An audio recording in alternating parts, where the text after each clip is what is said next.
listening to ABC Radio Brisbane and Queensland. We're discussing this hour what can be done and what is being done about the coming crisis in antibiotics. Can new drugs be developed, or are there other alternatives? Matthew Cooper heads up the Centre for Superbug Solutions at the University of Queensland. Professor Ramanan Laxminarayan, is an epidemiologist and economist. He holds positions at the Public Health Foundation of India and the Centre for Disease Dynamics, Economics and Policy in Washington, D.C. And we're also joined by Professor John Rex, who is the head of Infection, Global Medicines Development at the drug company AstraZeneca. Gentlemen, thank you so much for joining us here on ABC Radio today. Now, you're in town to share your views, your insights, your research and so forth at a conference into this I'm calling it the Superbug Conference, a conference dedicated to finding some solutions for this crisis coming because we're becoming resistant to antibiotics. I'm just curious, and I suppose I might come to you, Ramanan, first. What did we do before we had antibiotics? How did we treat illness? So you just have to ask your grandmother, your great-grandmother, if she's still around, and pretty much there wasn't a treatment for bacterial infections. People would drink chicken soup and, would rest. A lot of people would make it because their body's immunity would fight off the infections, and others would die. Other things have been tried, like carbolic acid, using arsenic, fumes from gunpowder. So history is replete with many treatments that have absolutely no proven effectiveness. But this thing that is magical about antibiotics is it's something that goes into your body, targets a specific biological organism in your body, the bacteria, and kills it off without harming the rest of your body. That's a pretty special thing to do. And we've had that ability to do this only since 1942, when penicillin was used for the first time to treat a patient. Now, we had Professor Dame Sally Davis, who is the Chief Medical Officer for the United Kingdom, in just a little while ago. And she was saying even when penicillin was announced, there was an idea then that soon there would be a resistance developed. I might come to you, Matt, as someone who's a bit of a superbugs guru. What situation are we faced with now? So this is a real problem. I know we always talk about crises and scientists are always talking about looming problems, but to put it in context, in Australia, every week 170 Australians will die from bacterial sepsis, severe infections. And that's a number from the Australian Bureau of Stats. It's a hard fact. And that's more than prostate cancer and breast cancer and car accidents combined. So this is happening today.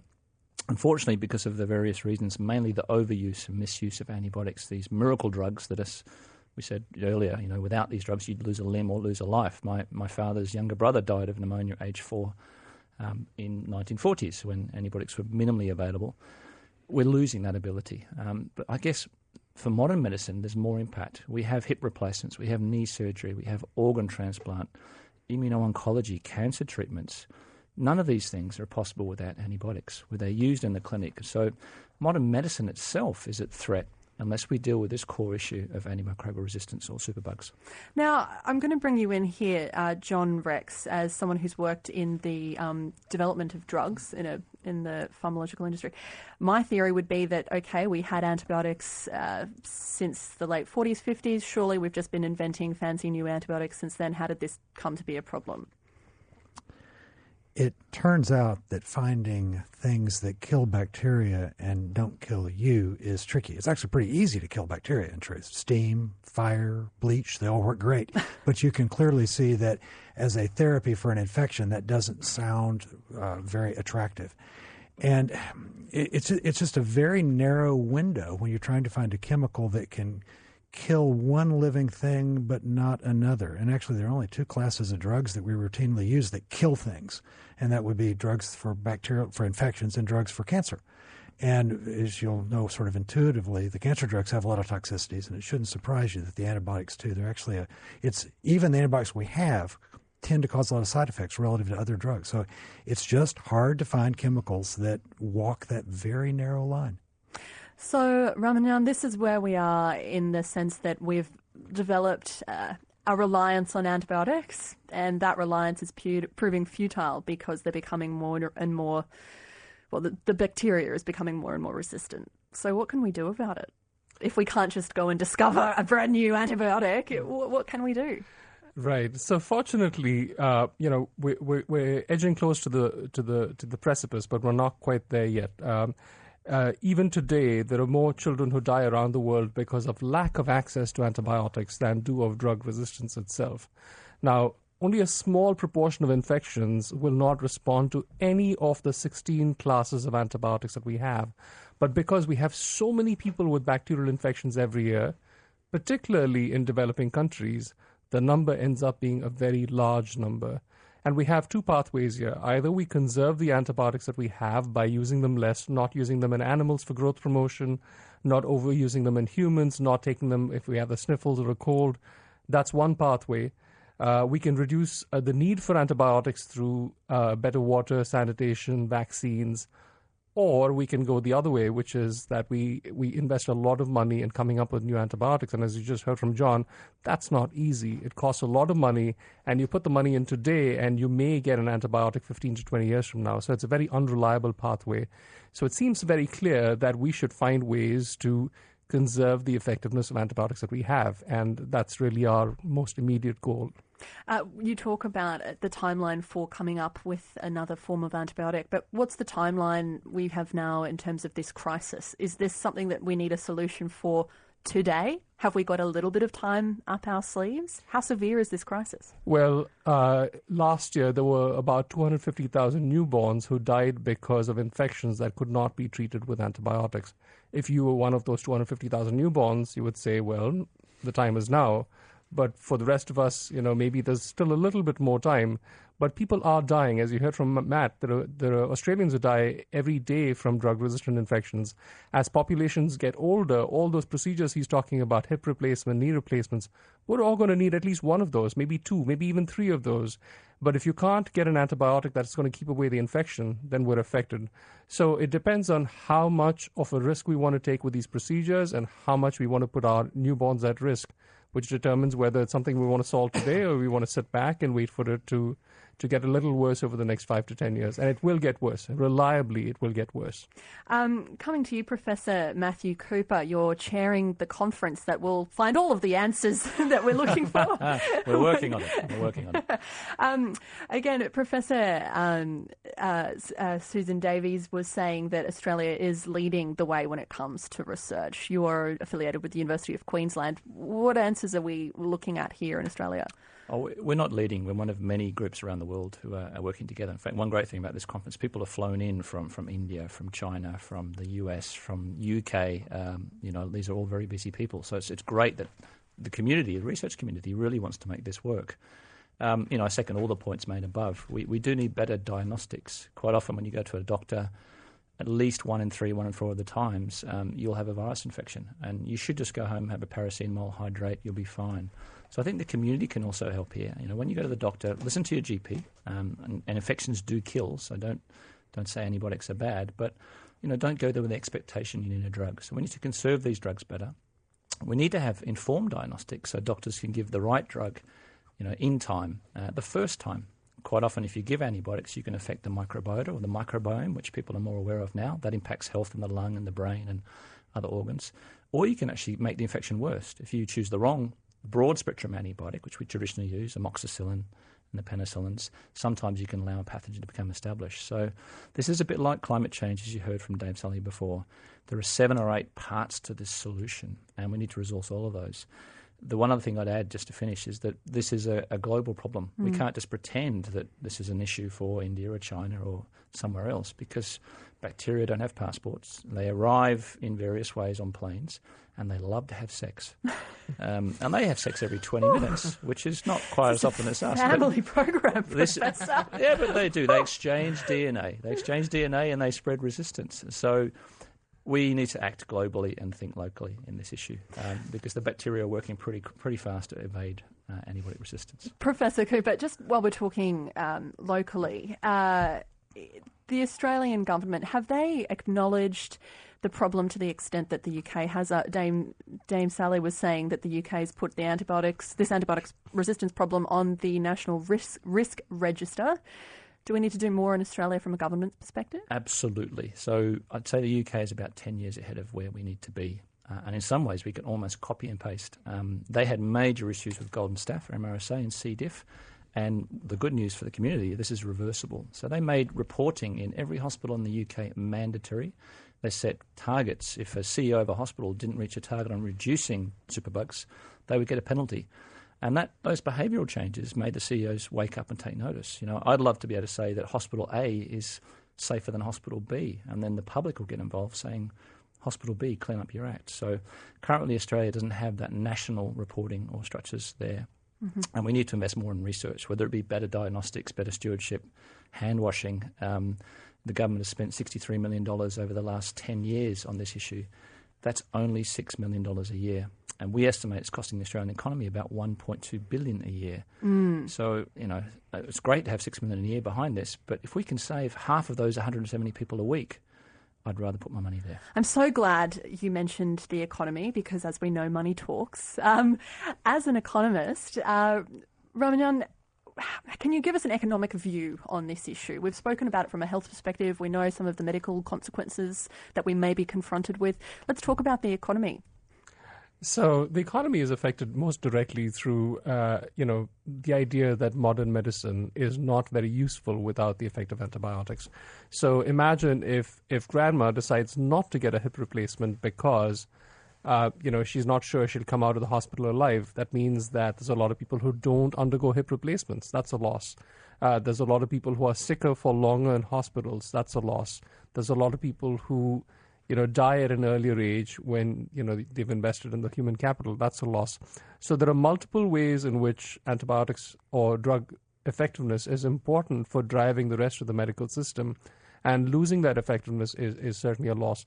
There was a major report last year by Jim O'Neill, commissioned by the Prime Minister of the UK, which arrived at a loss of trillions of dollars. Now, even if you thought that, it wasn't as large as that, the fact remains that what we consider modern medicine does need antibiotics. You couldn't get a root canal done without effective antibiotics. It's as basic as that.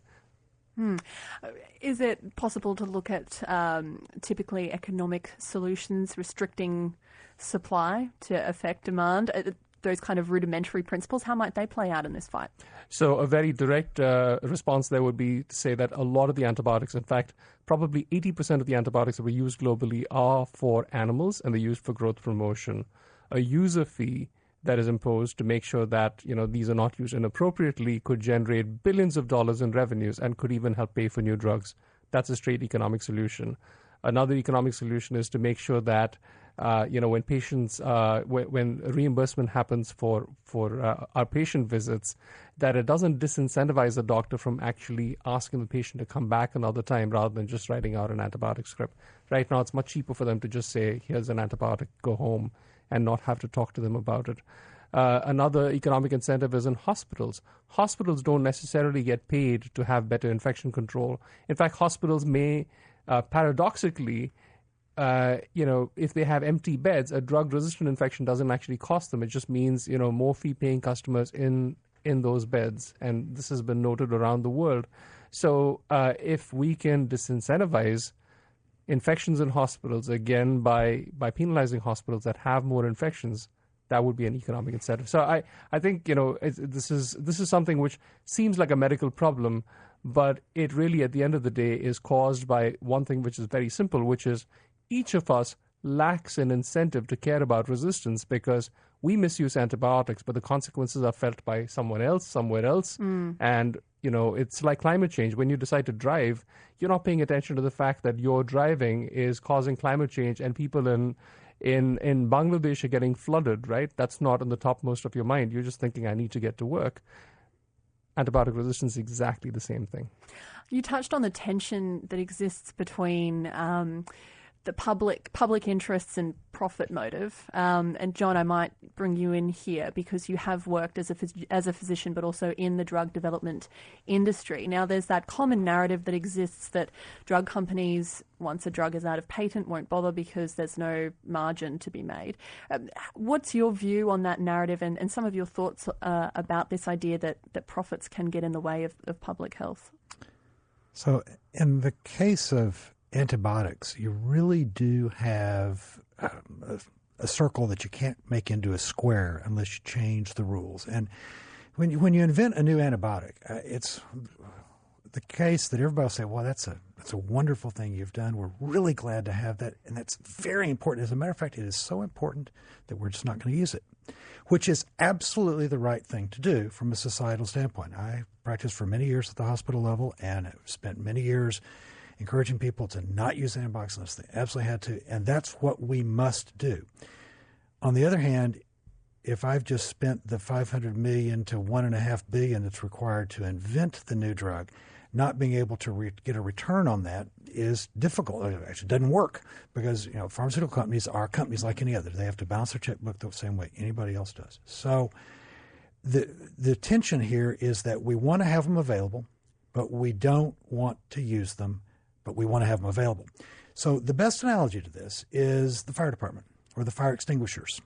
So think about the fire department. Think about the truck and the guys and gals who staff that. Do we pay the fire department on a per-fire basis? No, we don't, because that would lead to unfortunate behavior, possibly. What's the correct number of fires per year? How many times should you be using your fire extinguisher? Well, the answer to that is 0, and yet you wouldn't forego the fire extinguisher. So the idea that that's evolving, and Ramanan and I have been working closely together on a series of projects about how to reimburse differently for antibiotics, is that we should find a way to buy them, sort of like the fire department, buy them but have them available, but not use them except absolutely as necessary. So we've really got to separate this, and the word's called delinkage. That we want to delink the volume of antibiotic that goes into human beings from how we incentivize the drug company to develop that antibiotic. Do you see change being affected in the next couple of years to that end? I do. Really? That's encouraging. It is. And I'd say that that's coming because there's a level of global conversation happening right now that is completely different from 5 years ago. There are folks involved who before didn't know anything at all about this area. And it's taken a long time to bring the politicians, the policy leaders, the economists up to this.